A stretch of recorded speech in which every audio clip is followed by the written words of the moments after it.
Hermanos, estamos viendo cómo San Pablo se va dirigiendo a los gentiles y paralelamente a ellos San Lucas nos va a ir diciendo a nosotros también que San Pedro, ¿qué era lo que hacía San Pedro, hermano? ¿Qué sucedía con San Pedro mientras San Pablo se iba convirtiendo, iba comenzando a dar testimonio de Cristo resucitado? Las persecuciones a los seguidores de Cristo van obligando a San Pedro para irse de un sitio a otro para visitar el rebaño disperso. Y dice que San Pedro va a pasar por un lugar llamado Lida y va a llegar a la costa del Mediterráneo, a una población llamada Jope.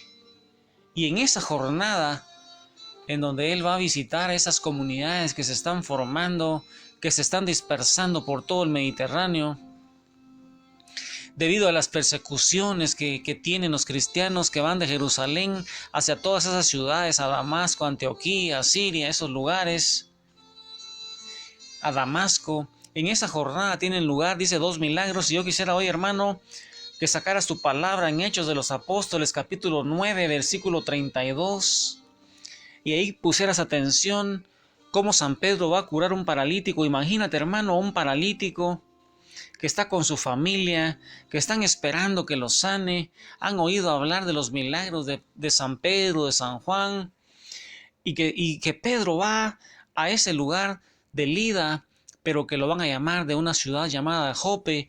Y mira, hermano, lo que va a decir la palabra de Dios en Hechos 9, 23, Hechos 9, 32 en adelante.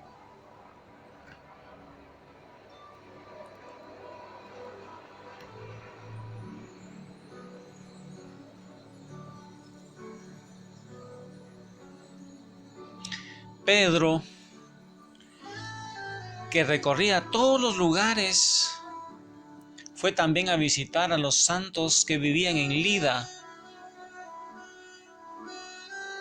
Ahí encontró a un tal Eneas, que era paralítico y desde hacía 8 años yacía en una camilla.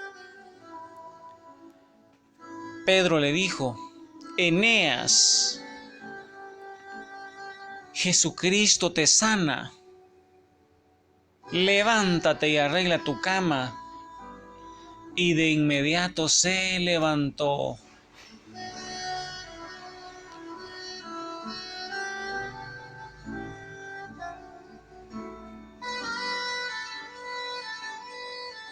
Todos los habitantes de Lida y Sarón lo vieron y se convirtieron al Señor.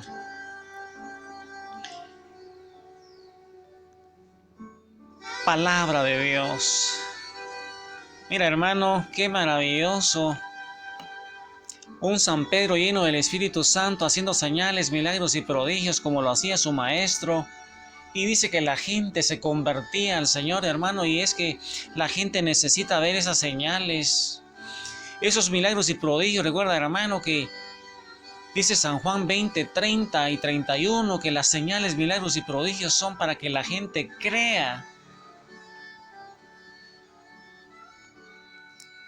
que Jesús es el Señor, el enviado de Dios, y para que creyendo en Él tengan vida y vida en abundancia. Y es que nosotros tenemos que pedirle a nuestro Padre que nos vaya llenando de su Espíritu Santo, así como fueron llenados esas personas de la iglesia primitiva, para que nosotros podamos llevar ese mensaje de salvación y podamos predicar, enseñar, liberar y sanar a esas personas que están esperando que Jesús toque sus vidas, para que tengan vida y vida en abundancia. Porque hay tantas personas en nuestra iglesia, hermano, que les hace falta esa llenura del Espíritu Santo, y uno lo puede ver en sus rostros amargados, tristes, enojados, hermano. Y yo quisiera, hermano, que siguieras ahí en Hechos 9 y miraras el versículo 36 en adelante, y la palabra de Dios dice así: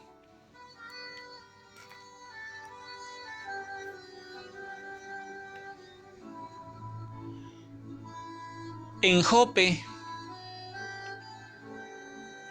había una discípula llamada Tabita, o Dorcas en griego, que quiere decir Gacela. Hacía muchas obras buenas y siempre ayudaba a los pobres. Por aquellos días se enfermó y murió después de lavar su cuerpo.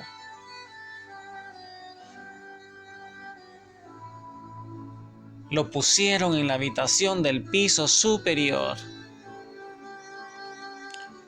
Como Lida está cerca de Jope, los discípulos, al saber que Pedro estaba ahí, mandaron a 2 hombres con este recado: ven inmediatamente a donde nosotros. Pedro se fue sin más con ellos.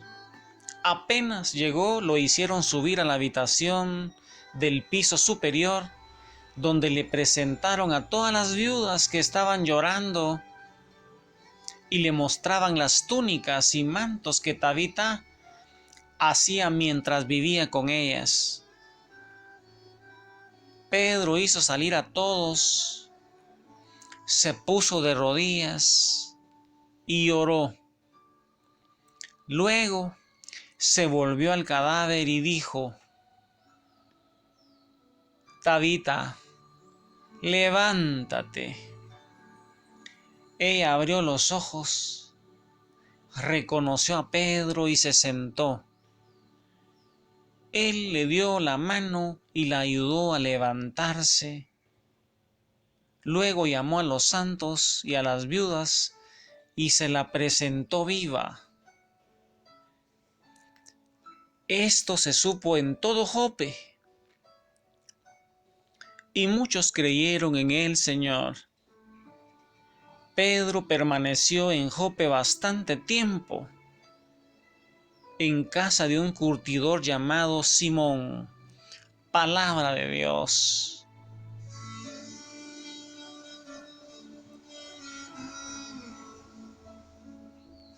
Mira, hermano, qué jornadas maravillosas de San Pedro. Imagínate, hermano, a todas esas viudas, a todas esas personas que estaban llorando ahí con Tabita. Estaban tristes, porque dice que esa persona, Tabita, era una anciana muy buena, que le regalaba cosas y limosnas a los pobres. Y entonces era muy querida, hermano. Y lo que hicieron ellos básicamente fue una oración de intercesión en donde la acercaron a Pedro para que Pedro orara en el nombre de Jesús. Y como San Pedro, qué solicitud de San Pedro llega con ese poder del Espíritu Santo, con ese poder enviado de Jesús. Imagínate, hermano, ahí a Pedro diciéndole a Tabita: levántate. Mira, hermano, ¿cómo no se iban a convertir esas personas, hermanos, si San Pedro sanaba, liberaba? Y aquí estaba resucitando a una muerta, hermano. Qué poder de Dios derramado en la vida de San Pedro. Y cómo esa gente de Lida, cómo esa gente de Jope se iba convirtiendo al Señor. La palabra de Dios iba creciendo en número y el crecimiento espiritual en gracia de las personas también iba creciendo. La palabra se iba difundiendo con estos 2 personajes importantes, tanto San Pablo como San Pedro, esos 2 pilares de nuestro cristianismo primitivo y cristianismo de ahora, porque nuestra iglesia, hermano, no cambia, ha seguido con esa tradición apostólica. Y ahí donde estás, hermano, al lado de María Santísima, meditando, hermano, esa jornada de San Pedro en Lida, en Jope, donde está levantando a Eneas, el paralítico, y está resucitando, está reviviendo, más que resucitando, está reviviendo a esa mujer llamada Tabita o Dorcas, una mujer que daba muchas limosnas y por eso era muy querida en ese pueblo de Jope. Meditando con María Santísima, la Madre de Jesús y la Madre nuestra, estas enseñanzas, pensando a qué personaje nos parecemos más. ¿Seremos ese Eneas que está paralítico esperando que llegue un San Pedro a predicarnos? O como esa Tabita, que tal vez no estamos muertos físicamente, pero espiritualmente, porque muertos no son aquellos que yacen en una tumba fría, sino que tienen muerta el alma y viven todavía. Hay muchas tábitas en nuestra iglesia, hermano, que necesitan el poder del Espíritu Santo para ser sanados. Que el Señor te bendiga, hermano. Amén, aleluya.